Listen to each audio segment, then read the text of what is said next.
বাগিচায় বুলবুলি। বর্তমানে আবার সামাজিক মাধ্যমে জনপ্রিয়তা পাচ্ছে নজরুল ইসলামের লেখা বাগিচায় বুলবুলি গানটি। এই গানটি শুধু একটি রূপক প্রেমের গান নয়, এর গভীরে লুকিয়ে আছে এক পিতা ও তার সন্তানের মর্মন্তুদ গল্প। আজ জানব সেই হৃদয়ছোঁয়া ইতিহাস। বাংলার জাতীয় কবি কাজী নজরুল ইসলাম। একদিকে তিনি বিদ্রোহী, অন্যদিকে ছিলেন একজন স্নেহময় পিতা। তার প্রথম সন্তান পুত্র বুলবুল ইসলাম, কিন্তু ভাগ্যের নির্মম পরিহাসে ছোটবেলায় দুরারোগ্য রোগে আক্রান্ত হয় এই সন্তান। বুলবুল তখন মৃত্যুর সাথে পাঞ্জা লড়ছে, আর কবি তিনি ব্যথিত হৃদয়ে কলম ধরেন।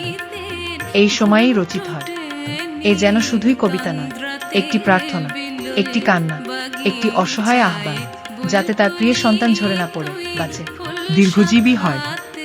গানের প্রতিটি চরণ যেন প্রতিকূল, আর ফুলশাখা জীবন, সম্ভাবনা, ভালোবাসা। কবির অনুরোধ যেন এই কোমল প্রাণ ঝরে না যায়, যেন সে সতর্ক থাকে, বাঁচে।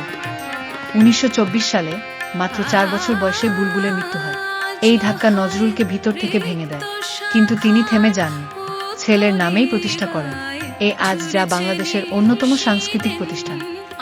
ছেলের চিকিৎসার খরচ জোগাতে নজরুল লেখেন অসংখ্য ইসলামী গান, হামদ, নাত ও গজল।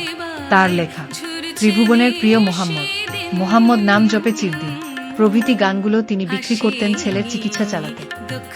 বাগিচায় বুলবুলি গানটি তাই কেবল গান নয়, এটি এক বেদনাগ্রস্ত হৃদয়ের আকুতি, এক পিতার সন্তানকে বাঁচিয়ে রাখার নির্ভয় আর্তনাদ। আজ যখন আমরা এই গান শুনি, আমাদের হৃদয় ছুঁয়ে যায় সেই ইতিহাস। তুমি যখন আবার শুনবে, তখন মনে রেখো, এই গানের প্রতিটি চরণে জড়িয়ে আছে একজন পিতার চোখের জল। আর সেই শিশুটি যে আর কখনো গান শুনবে না, কিন্তু সে হয়ে থাকবে বাঙালির হৃদয়ে চিরকাল। এই ভিডিওটি যদি হৃদয় ছুঁয়ে যায়, তাহলে লাইক, শেয়ার আর সাবস্ক্রাইব করতে ভুলো না।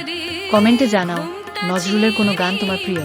আসবে বাহিরে